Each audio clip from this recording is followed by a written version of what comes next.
안녕하십니까. 인지심리학자 김경일입니다. 반갑습니다. 반갑습니다. 1년 만에 나오시는 거죠? 네, 벌써 1년이 됐더라고요. 네. 그리고 꼭 봄에만 나오시더라고요. 봄에만 나오시더라고요.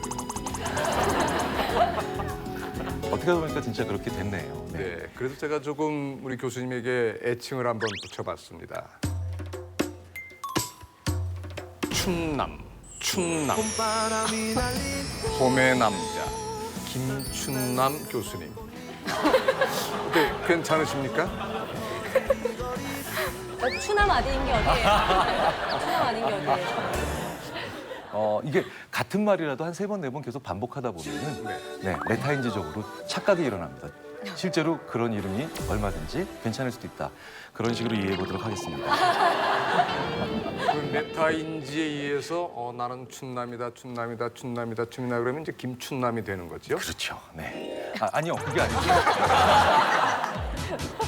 아니 사실 제가 똑같이 1년 전에 하실 때 이 자리에 있었어요. 그렇죠. 예. 네. 그때 제가 되게 인상 깊었던 게 미소가 되게 아름다우세요. 웃음소리도 되게 예쁘시고. 그래서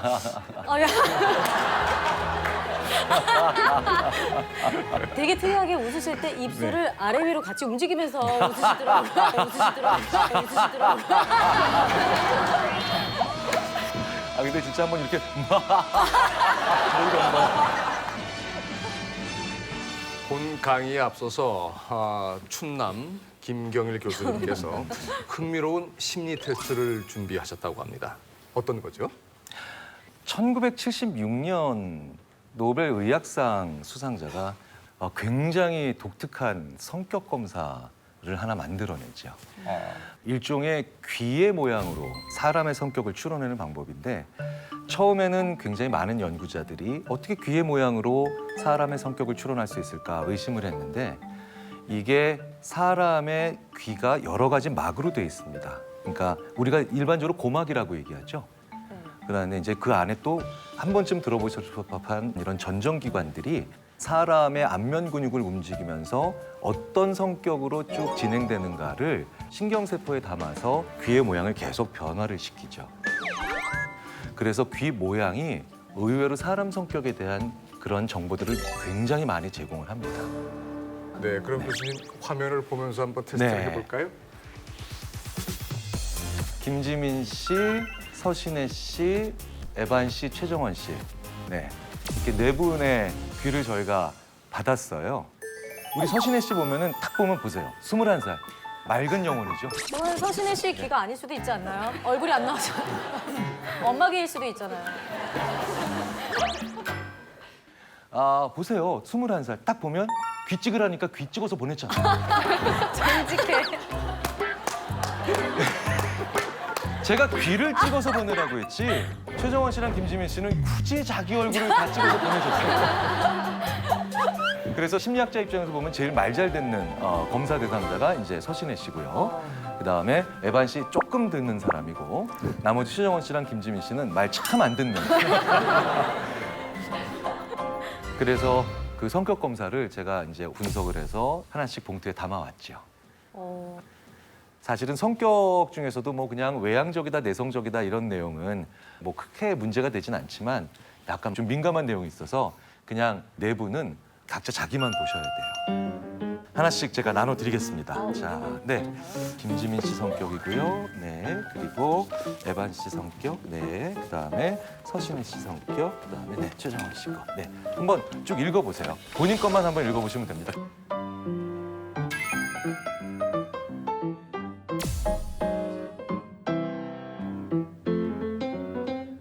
너무 다 맞아서. 근데 김지민 씨는 읽으셔도 돼요. 네. 왜냐면 저는 맞다르실 거예요? 지금. 그래요? 왜냐면 저희가 했을 때, 이거 정말 두 분한테 죄송합니다. 김지민 씨랑 최정원 씨가 제일 성격이 무난한 분, 무난하다는 건 일반적으로. 저희 되게 쉬운 건 아니고 그냥. 당신은 다른 사람이 하나 가지기 힘든 소질을 최소 3개 이상 가지고 있습니다. 자신감이 부족해 중도 포기하며 손해를 보는 경우가 있지만 미리 낙담에 물러서지 않는다면 능력을 크게 발휘할 수 있습니다. 성과를 낼 수 있습니다. 당신은 속정이 많고 보기보다 다정다감해서 남의 감정 상태를 잘 파악하는 예민한 사람입니다. 남에게 머리 숙이는 거, 굽히는 걸 싫어하고 남에게 아쉬운 소리를 잘 못하는 사람입니다. 그러나 조직에서 일할 때는 성과를 높이기 위해서 자존심을 굽힐 줄 아는 현명함도 있습니다. 제가 이런 거 약간 높은 분들한테 싸바싸바 이렇게 하는데 인간관계에도 신중한 편입니다. 이것까지 맞는데요. 다음 게 더 소름 돋는 게 주변에 친구가 많은 것처럼 보이지만 실제로 당신이 진심으로 마음에 든 친구는 많지 않습니다. 진심으로 마음에 든 친구는 많지 않습니다. 네? 아 그냥 저랑 비슷한 점이 너무 많으셔가지고. 그래요? 왜 그렇게 공통점을 찾으시죠? 근데 되게 신기한 게 김지민 씨하고 저랑 거의 똑같은 종인 것 둘 같아요. 중에 가위바위보예요. 그러면 제가 그러면 안 나왔던 부분 한번 읽어주시겠어요? 그것도 똑같을까요? 어찌 보면 당신은 한쪽 면이 완전히 반사되는 창을 닮아서 자신은 바깥을 내다보고 분석하지만 바깥쪽에서는 당신을 들여다보지 못합니다. 그래서 당신을 잘 모르는 사람들은 당신이 차가운 사람이라고 합니다. 있어요. 저도 있어요. 그래요? 이거 혹시 컨트롤 C 컨트롤 C 컨트롤 C 잘못 실수로 지금 좀 줘보시겠습니까? 이거 의심됩니다. 이거 인터넷 사이트에서 해오신 거 아니에요? 이거 어플 본 거 같아 내가. 제가 중년 탐정이지 않습니까? 지금부터 뭔가를 좀 파헤쳐 봐야겠습니다. 성격 검사 결과지. 최정원님, 서신혜님, 에바님, 김지민님 여기까지는 뭐 이름이 다 틀리니까. 설마. 아니 이게 정말 귀를 가지고 성격 테스트한 게 분석 결과가 나온 겁니까? 그럴 리가요. 그럴 리가요. 뭐예요? 새빨간 거짓말이죠. 진짜. 이 네 분한테 갔던 성격 검사 결과는 똑같습니다. 전 그리고 이 귀 사진 오늘 와서 봤어요. 저 이런 식으로 할 거면은 저 녹화 그만하겠습니다. 너무진 거 아니에요? 죄송합니다. 이거 며칠 전에 찍어보내라 네. 그랬는데. 저는 1976년 뭐 노벨 의학상 누군지 모르고요. 저는 이 사진을 찍어오는 그 사이즈에 따라서 성격이 달라지나 그런 생각을 했거든요. 심지어 그런 생각도 하시죠. 예. 네. 실제로 어떤 성격을 들어도 이렇게 반응들을 하세요. 이건 내 성격 맞다고. 다 좋은 얘기니까 괜히 나 같아서. 그렇죠. 게다가 당신은 자존감이 강하지만 질투심도 많습니다. 맞아. 당신은 친구들을 사랑하지만 가끔 친구들의 말을 들어주지 않아서 또 섭섭하다는 얘기를 듣습니다. 그렇지. 왜냐면 이게 인간사거든요. 그런데 우리는 이걸 왜 믿었을까? 귀가 쉽게 눈에 띄잖아요. 그러니까 우리는 눈에 잘 보이는 것들과 다른 무언가가 연관성이 있다라고 하면 우리는 쉽게 넘어가고 심지어 그걸 사용하기도 하죠. 제가 만약에 네 분의 흉부 엑스레이를 찍어가지고 이 뼈가 여러분의 성격과 관련이 있다라고 얘기하면 절대 안 믿으셨을 거예요. 그러니까 우리가 눈에 보이는 것들을 아주 쉽게 믿고 그리고 눈에 보이는 것들과 다른 무언가의 연관성이 있다라고 하는 그런 착각들을 많이 하게 되죠. 그 착각들을 한번 보여드리기 위해서 제가 일부러 네 분을 희생양으로 삼았습니다. 죄송합니다. 지금 이렇게 시작을 하신 것이 오늘 우리 김 교수님의 강의하고 연관이 있는 건가요? 그럼요. 그럼 오늘 강연의 주제는? 어쩌면 우리가 거꾸로 해왔던 것들이죠. 네. 실제로 우리 인간이요. 진심으로 노력하면 다 된다고 생각하잖아요.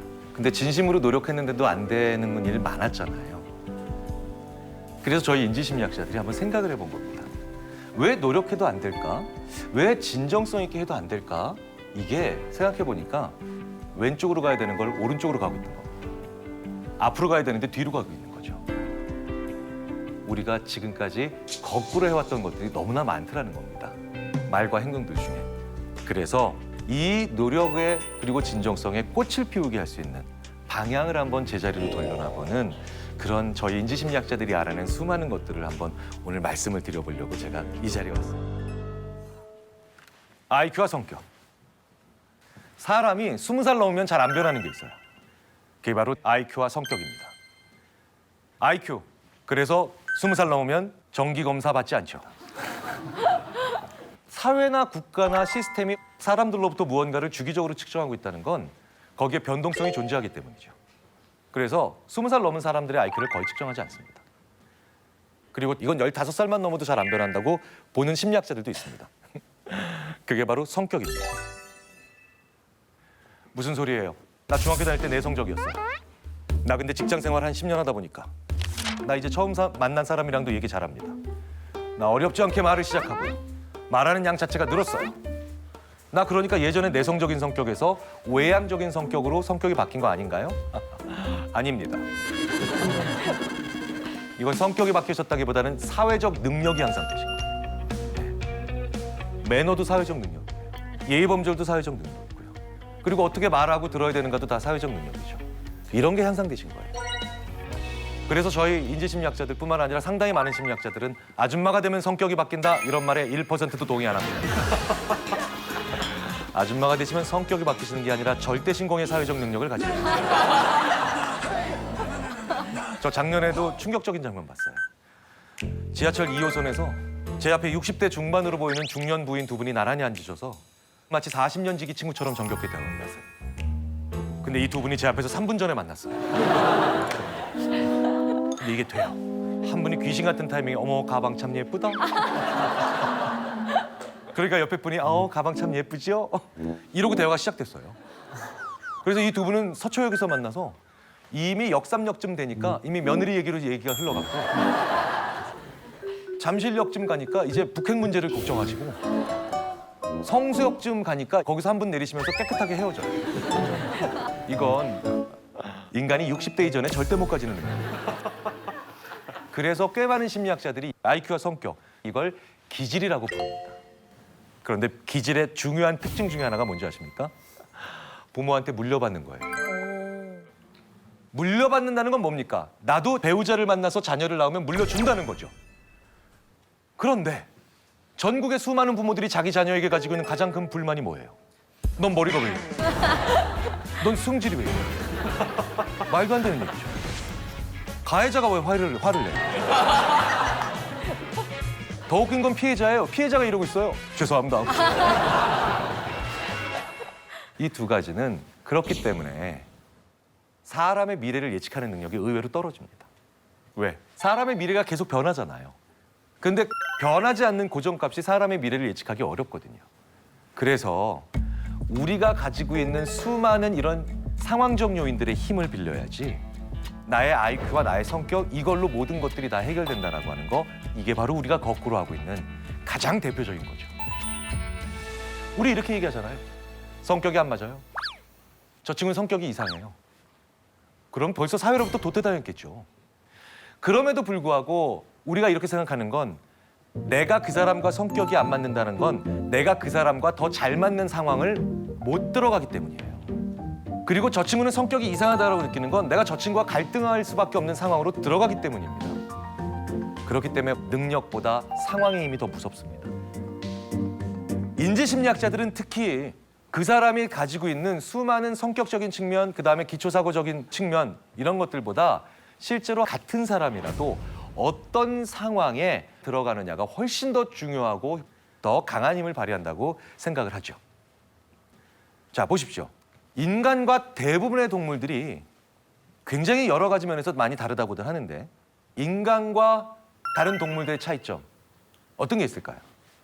말을 할 수 있고. 말을 할 수 있다. 네. 네, 스스로 할 수 있는 것들 많고 옷을 입을 수도 있고. 옷을 입을 수도 있고요. 네. 네. 숟가락으로 밥을 먹을 수도 있고. 지금 말씀하신 것들 중에 상당수가 사실은 학자들, 뭐 심리학자들뿐만 아니라 인류학자들, 철학자들, 뭐 생물학자들이 심지어 동물을 연구하는 동물학자들조차도 몇십 년, 몇백 년씩 연구했던 주제들이죠. 과연 인간만 말을 할까? 과연 인간만 도구를 사용할까? 그래서 어떤 것들은 또 뒤집어진 것도 있고 기각된 것들도 있고 또 여전히 또 유효한 것들도 있죠.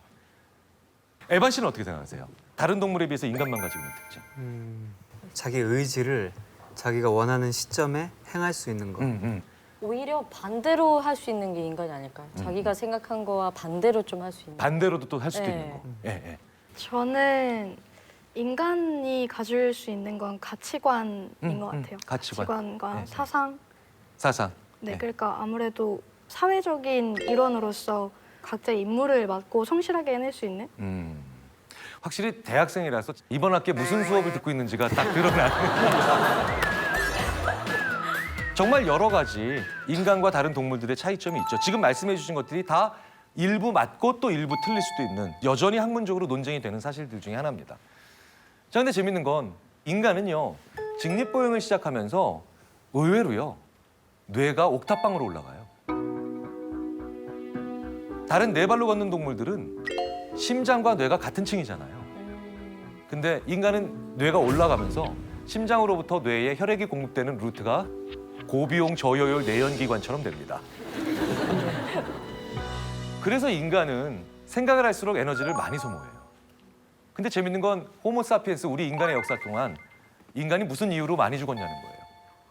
전쟁과 질병보다도 많이 죽은 게 아사라고 합니다. 굶어 죽은 거. 그러니까 에너지 부족으로 제일 많이 죽어요. 보통 그래서 진화적 연구물들을 이렇게 보면 그렇게 추정을 합니다. 이건 실험적으로 증명이 될 수는 없죠. 첫 번째 팩트 뭡니까? 생각할수록 에너지는 많이 소모된다. 두 번째 팩트 뭡니까? 에너지 부족으로 제일 많이 사망했다. 무슨 얘기입니까? 인간은 생각을 안 해요. 그래야 오히려 더 생존력이 높을 수도 있다는 거죠.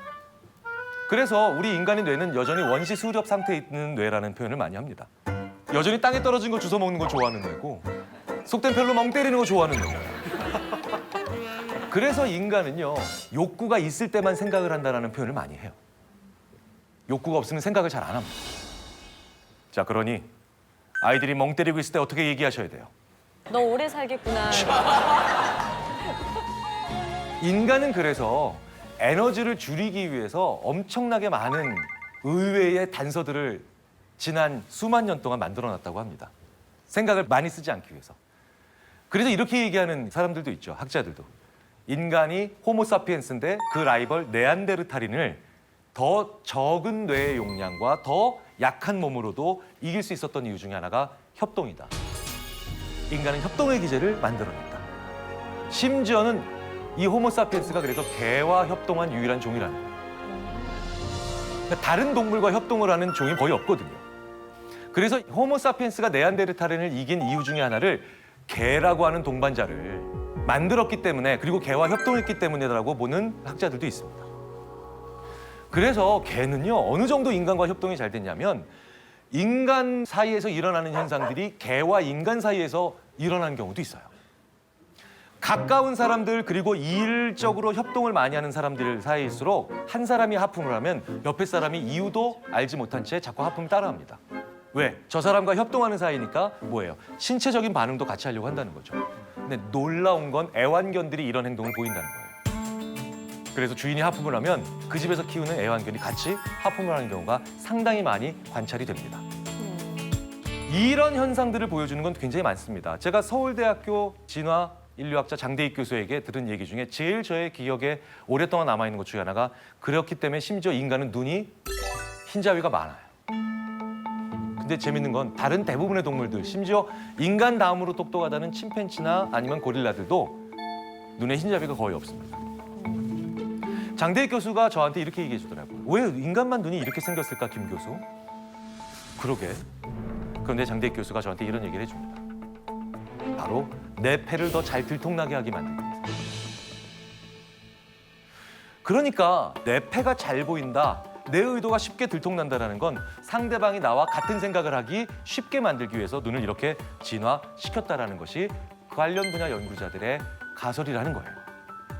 수만 년 동안 눈을 이렇게 변화시켰다는 거죠. 자, 이 가설이 맞든 틀리든 간에 인간은 이런 협동의 기제, 오히려 내 의도를 잘 전달시키고 심지어는 들통나게 만드는 이런 기제를 가짐으로 인해서 이게 약점이 아니고 강점이라는 겁니다. 그런데 이게 인간인데 굳이 이렇게 잘 드러나게 만들어놨는데 이걸 오히려 가려가지고 자기 눈을 안 보여주는 사람들을 우리가 뭐라 그래요? 독재자라고 부르죠. 눈을 굳이 이렇게 만들어놨는데 이걸 오히려 안 보여주는 이 독재자들이 대부분 결과가 좋지를 못하죠.